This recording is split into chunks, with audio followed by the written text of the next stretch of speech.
We're here to talk through this Nanro Loop by Bryce Herdt with a Parquet theme. So all the regions are 1 by 6 cells long, and that means that the only regions that can double or even triple are size 1 or 2. 3 plus 3 with a gap in the middle is impossible. So this 3 can take this bottom cell or this top cell in the stretch of 4, but it never reaches to these. This 4 in the corner always takes these cells, and actually marking that, and I see a 2 by 2 restriction, which now means we have these cells forced to be 1 large. If these are 1s, then a 2 or larger has to be below, and if it were larger, it would close up the loop. So 2 with a gap, and then another 2 with a gap turning in. Looks like it's forced. This now would have to be as large as 3 if it's not 1, but it can't get up to 3, so these are just 1 in size.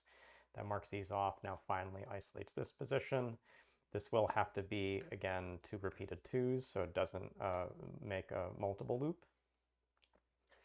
Let's sort of go now to this lower right corner. This 4 will always come to here, can't take this cell. That now means on this right edge we can't take these, and so that's going to help us actually work back into this space, get this pattern.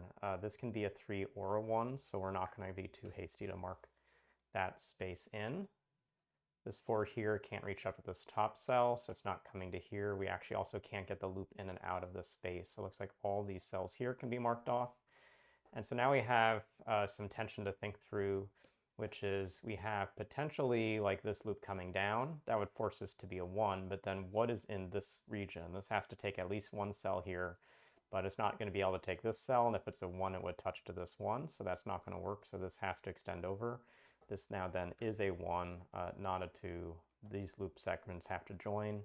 That marks this into the grid and says that we'll never reach to this cell. So this is still a 1 or a 3, but we can't say more than that over on this side.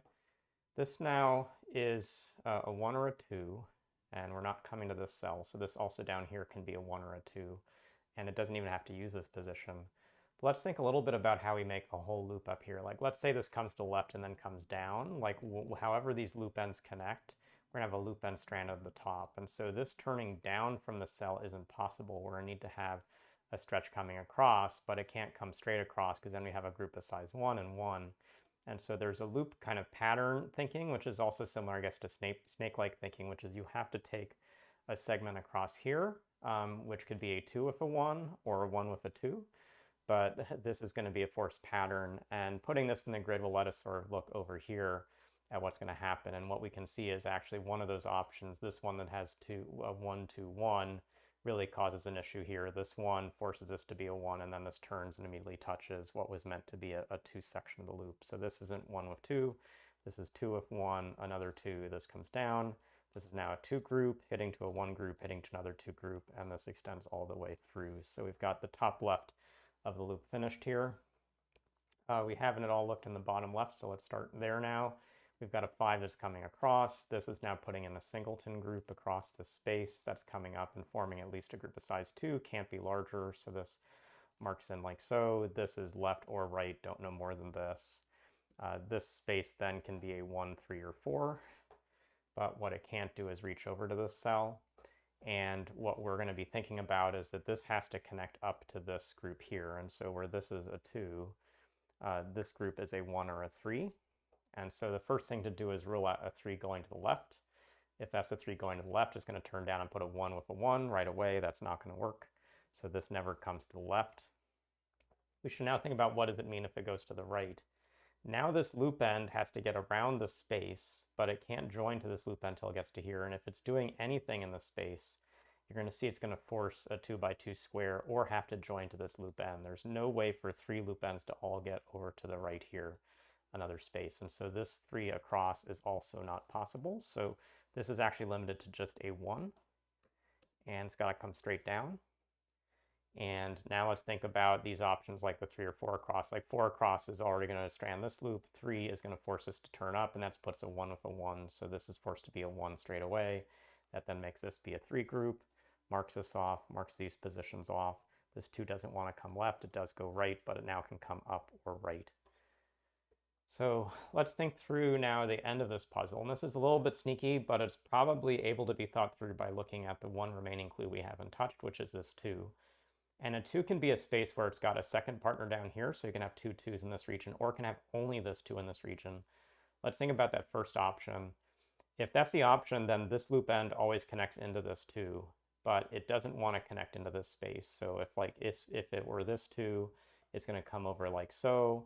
You could get some shape like this into the grid, but this has a tension where these loop ends are going to need to be joining. This is not a valid way they join. This is a way it looks like they could join. At least the Nanro rules are okay here, but we formed too small of a loop. And so this top option for the 2 doesn't work. But there's also some tension if we take this option. So here, this 2 is going to immediately turn. How do we make this loop end and this loop end touch? We've got a 1 with a 1, or we've got a 2 with a 2 with a 2. All of those have too much of the same Nanro touching. And so this is a hard way, but I think an important way of showing there's going to be a second 2 in this bottom space, and it's going to at least extend into this cell. So the 2's in a 6th large region always take these positions. And now we again want to show an instance like this doesn't work. And so if it were going to the bottom here, it has to extend to the left immediately. It comes to the right. These loop ends are forced across. This is another 2, 2, 2 bridge, which isn't possible. So this 2 looks like so. It comes up here. This loop end has to join to this one because this end isn't accessible from the 2 by 2 rules. That means we've got a 2 hitting into a space. It's going to now need to be a 1. This loop end doesn't want to come left, so this goes right. That marks this off. This is a 3 coming across. Again, this is a 1 region.